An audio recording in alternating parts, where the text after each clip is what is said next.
guys, welcome to an innovative session. I'm so excited to have two phenomenal women with me that are basically joining me via Zoom. And of course, it's all thanks to Optiphi. So I recently was gifted an amazing Optiphi set, and this actually is what I've been on. For those of you who are very familiar or not familiar with Optiphi, they're an amazing skincare range. And I was very lucky to be treated to the facial cleanser, which I love. This is my favorite, I think. Mostly also because I'm somebody who has a fine eye for good packaging, and I cannot get over this gorgeous bottle. It's art. And this is my protection of my canvas, which of course is their sun care range, is sun protection cream, SPF 30. So I was really excited to hear about Optiphi skincare range, but I had no idea that Optiphi does more than just skincare, and they talk about the health behind the scenes. So today I'm joined by Dr. Sam, who's joining us via Zoom. Hi, Sam. This is Sam Renica. Hello. Of course, Yashika Kalawan, Dr. Yashika Kalawan as well. Thank you so much. It's so wonderful to see the faces behind the two coaches that I've had, so to speak, who have got me through this brand new program with Optiphi. Dr. Sam, let's start off with you. You have a really exciting career, something that I think a lot of women, if not youngsters or just generally people, are not familiar with. Tell us about your career specifically, and how do we fully grasp the intricate work that you're involved in? So basically, to sum up my career at the moment, so I'm the head of genetics at Skin Rejuvenation Technologies. And what we basically do is we extract DNA from a person's cheek swab, and we then use that information to really get an idea of what intrinsic factors are contributing to a person's skin, their health, their diet, and I mean, even their hormone profiles. So it's really nice because we can actually use these results to then make recommendations for what skincare products a person should use, what diet they should follow, what supplements to take, and even, what lifestyle factors to consider. So it's a nice tailored approach to overall health improvement. Okay. Sam, what did you need to study to basically get to work in genetics? Because I really find it very fascinating. So I went a little bit of a different route, but basically I started off my undergrad and honors in biochemistry. Then I did my master's in biotechnology, and then I did my PhD in genetics. So it's really allowed me to gain experience with quite a broad field of study. And the general routes that most laboratory technicians would want to go, so these are the people that work in our laboratory at the moment, they studied their BSc honors in genetics, and then they did an internship to be medical scientists, and then they register with the HPCSA. Yeah, and right now, there are different avenues, yeah. And right now, we discussed the pandemic that's around us. Scientists are so invaluable, like more than valuable, for what they're offering in terms of knowledge and understanding of the DNA, specifically with COVID. Now, access to DNA information is something that many people haven't really explored in terms of a traditional route. I think most of us get it from having a blood test or getting a swab. But at which point then do people then go to the likes of DNA analysts like yourself or the Institute to get this kind of behind the scenes information on their bodies? So I'm sure Dr. Ashika will agree with me, but basically, so blood tests are still essential at the moment because we obviously need them to see what's currently affecting the person. So it kind of represents a nice static image of what's happening in the person's body at that point in time. Now, the difference with the DNA test is the DNA test represents a genetic risk profile for the person, which can show certain health conditions that they might be at risk for. So basically, the genetic tests will then enable them or enable a person to then take certain precautions or certain lifestyle measures to prevent or minimize the onset of a health condition. Alternatively, you could also identify underlying genetic reasons for an existing health condition, which is really nice because that will allow the practitioner to really, potentially adjust the treatment plan accordingly, knowing this information. Yeah. So speaking of those two tests or some of the tests that you guys do, I was actually lucky to given the opportunity to try them. My first was related to my actual health in terms of my diet, my estrogen, my allergies, health, etc. And then I recently did the one that was focused on cancer with Dr. Yashika, who of course explained everything. Can you explain first of all what the two tests were that I decided to take? In terms of the cancer, the risk versus the health. Okay, so basically We like to separate, or geneticists like to separate the different testing methods. So firstly, you can have your wellness tests, your risk association tests, and then also your diagnostic tests. So the type of test really depends on the marker that you want to look at and how those markers actually impact a person's health and well-being. So obviously we don't really focus a lot on the diagnostics. So that's not where Optiphi has a hand in yet. We focus more on the wellness and the risk association tests. So basically, if we look at your skincare, your health, and your diet, that is really where we're bringing in our wellness testing. And when we look at the hormone and the breast cancer, that is where we're bringing in our risk association. So that then represents our 5 different panels that we are offering at the moment. Yeah, and I must tell you, the one about my wellness as well as my risk assessment really opened my eyes to underlying things that I didn't know that I battled with. Allergies that I had no idea. You know, when I think you have an inkling that, oh, something doesn't sit right with my tummy, certain foods that I had no idea, and having to sit down and listen to the geneticist like break it down and explain, like, Sush, this is actually working against you. And then, of course, recommending the correct diet. Like, it makes such a massive difference when you can follow something. And it was all the different ailments that led me to having this DNA test. And I thought, this is the best place to start, because if you can't get through your DNA, I don't know what else, obviously other than the blood test, which of course we did. So I found it really fascinating. And I want to say thank you, because I've learned so much about my body and also like my history, my family history. Also, I'll talk about that with Dr. Yashika, how phenomenal I've discovered history about myself, my sister, my mom, and that line that follows through. Tell me about the involvement with Optiphi. Like I said, we're talking products and skin products. I think they're more than just skin products. What is Optiphi's involvement? And if we look at something like your skin, how does a test like this benefit your skin? Because it's quite an unusual thing, like choose a cream based on your genetics. Yeah. Okay. So basically, the Helix DNA test range actually falls under Optiphi, and we do all of the genetic testing at our local labs in Irene, which is really great because we're local. And basically, the Helix skin test can identify certain characteristics that contribute to skin imperfections, right? So sometimes you can have certain predispositions that will either accelerate your skin aging, or predisposition to pigmentation, or maybe inflammation. And basically, if you know this information, we can really personalize your skincare treatments and your skincare regimens to really give you that unique grasp on your skincare. Yeah.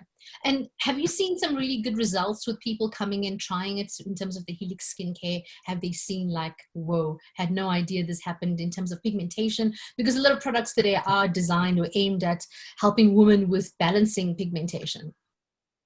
So we have seen actually really good results, because it's a little bit difficult.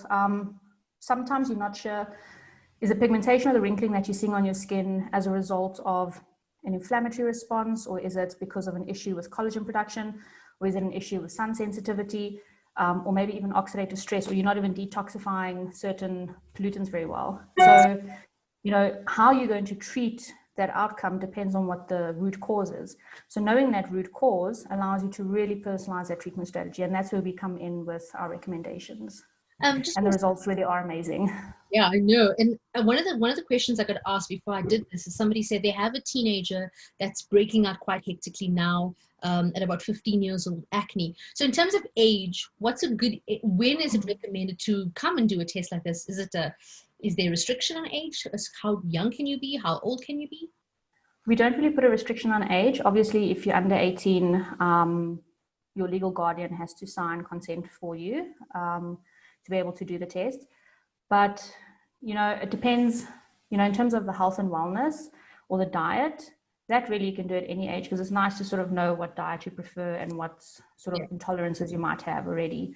In terms of skin, I know generally 20 and up is when women start getting more concerned with their skin.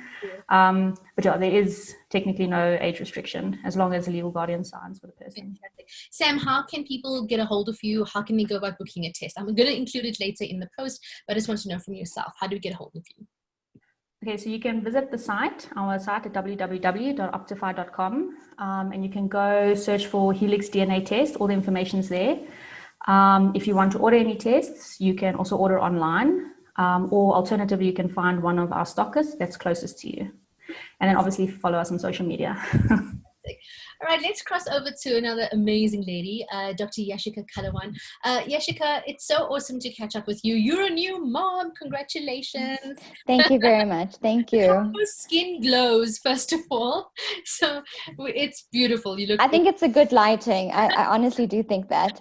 I think it's good lighting right now with all the dark circles under my eye. Possibly good things too. Yashika, it was so lovely catching up with you, and I find it so fascinating from a career point. Tell us about your medical background and your career as a doctor. What are your specialties, and what have you enjoyed so far? So I am a general practitioner, and I graduated in 2010 from the University of KwaZulu-Natal. And from there, I went on, and I've always had a love for family medicine and skincare, but both. So I run an aesthetic practice in Johannesburg currently. But being a general practitioner, we build very good relationships with our patients, and we have to help our patients with all aspects of their healthcare. So be it a skin aesthetic center, I find myself a lot of the times helping my patients with hormonal issues or, cancer issues or whatever the case is. So it encompasses everything. So that's my love for people, and I add in a bit of skincare and all of that with it. Fantastic. So is that how your relationship with Optiphi started? How did your association begin there? So actually, I met Optifi in 2018 when they launched their Delta range, which is their medical grade skincare, which is actually distributed only by general practitioners, plastic surgeons, and dermatologists. And from there, I got to understand the brand and see how diverse the brand itself is. And I think the main thing for me is that Optifi bases their formulations on stringent scientific evidence. And I'm quite a scientific mind myself and make all of my decisions on clinical based medicine. So therefore, it was a perfect fit for me and my practice to be working with them. You bring up such an important point, because I think often when young women begin their skin journey, whether it's to buy a moisturizer, cleanser, toner, sometimes it's marketing, it's packaging that influence a decision versus, is this the right product for my skin? Is it something that's going to improve my skin and go the long way? And I think a lot of us have fallen trap to marketing basically and not following through. What are some of the things in terms of problem areas that you've seen with women in terms of skin irritations? So I think one thing we must remember that skincare conditions are in both women and men. But as women, we have hormonal imbalances that we've brought up. We have differences in lifestyle, environmentally as well. So therefore, certain conditions would express themselves in a different way in women. In my practice specifically, I see a lot of acne from your young patients to your older ladies, even in their 40s and 50s. And now with the lifestyle factor of wearing a mask, it's quite common as well. And then the second thing I see a lot of is pigmentation issues. So we live in South Africa, there's lots of sun exposure, and couple that with hormonal imbalances, we see lots of melasma.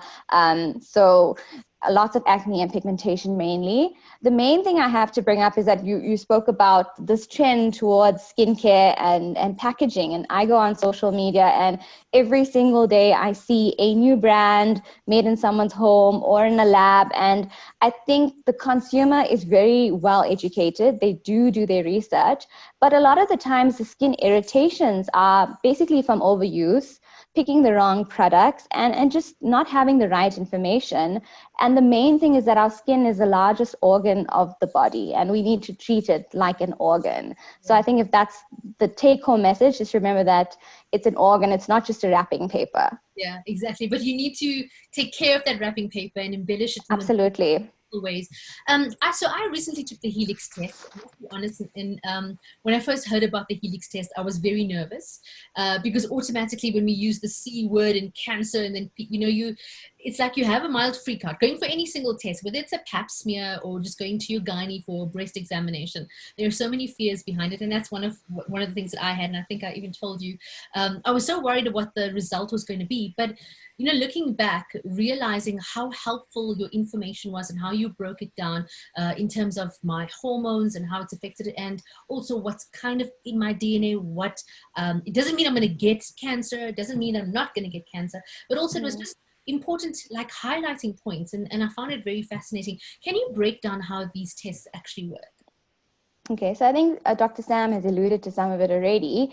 But the Optiphi Helix test, identifies the unique genetic markers that indicate your genetic predisposition to certain risks, which could affect your skin, your diet, your health, your hormones, or your cancer predisposition. So the variations may affect the expression or the functionality of the certain genes, therefore making you more susceptible to certain characteristics. So when we look at your gene spectrum, they would give you a risk ratio on you developing these certain conditions and characteristics.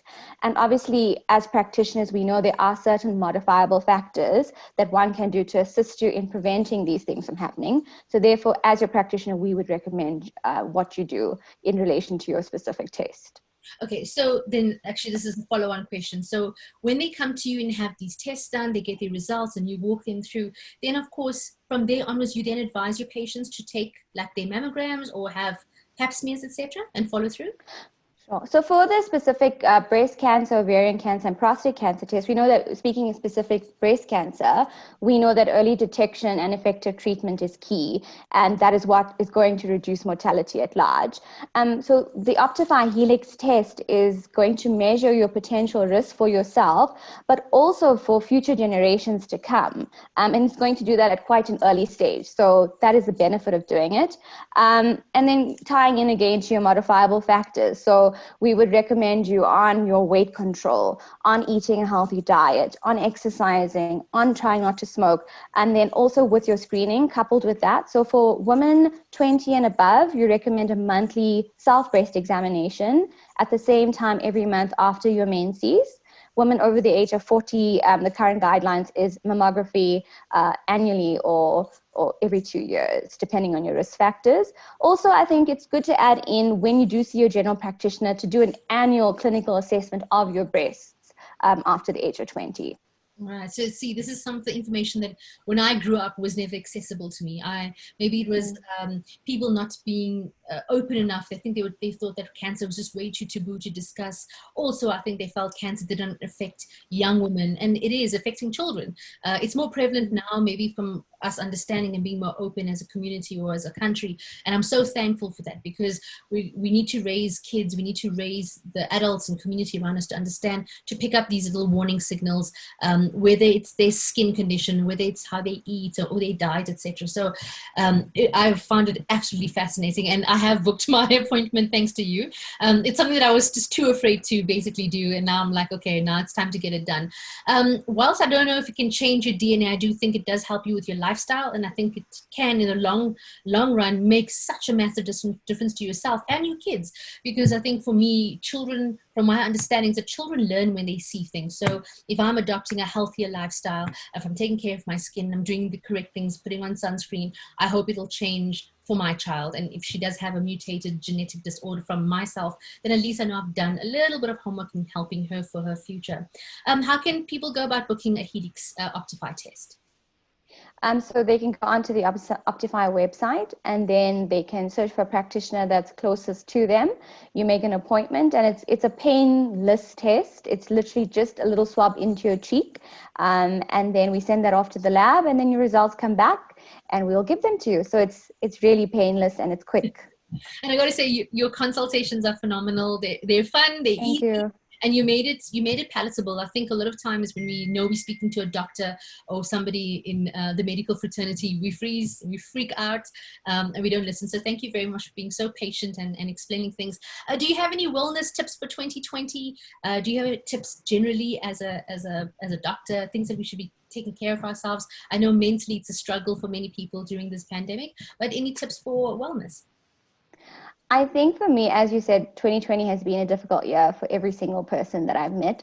And in my practice, whether people are coming for general consults or skincare consults, I think the mental health issue comes up time and time again. And as females, we've had a lot to juggle, working from home, being mothers, there's lots of things that we've had to deal with. So my main message would be to be kind to yourself and to be kind to everybody. So be kind to yourself physically by trying to eat a little bit better, exercising a little bit more, and then be kind to yourself by being aware of your mental space, and not to be afraid to reach out if you need the help. I think we need to be more vocal about us needing help and searching it when we have to.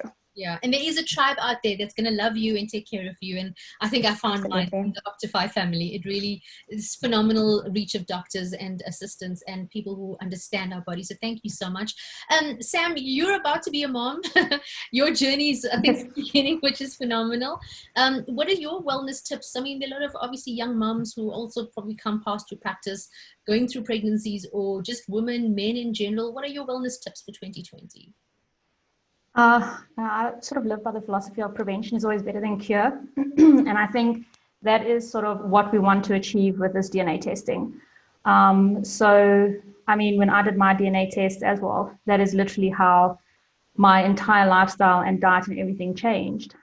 When I saw what I was prone to, and my health improved and my hormone metabolism improved, everything improved, and now I'm pregnant. So, yay. It works. So my wellness tip is just, know your risk and take your health into your own hands. Oh, that's a nice message. Thank you so much, ladies. I really appreciate the opportunity. And I just want to say, I've loved using the range. What I love even more is the science behind it. It isn't just skincare. It's about a lifestyle. It's about understanding your health and your wellness. And I wish you everything of the best. I know that it's been a really wobbly year, but looking forward to a more positive 2021. And thank you so much for assisting everybody. We're going to put up the links to find both Dr. Sam as well as Dr. Yashika. So for those of you who are interested, in fact, I highly recommend it. I think it's something that I never thought I would ever do. But in terms of how it's changed the way I approach my diet and understanding my hormonal health, which has been a huge issue for me, weight, etc., everything has been combined. I had no idea I had all of these underlying issues. It really is a life-changing process. And if there's anything you invest in yourself. And this is the best way to do it. So thank you once again. And I really, really appreciate it. Thank you. Thank you so much.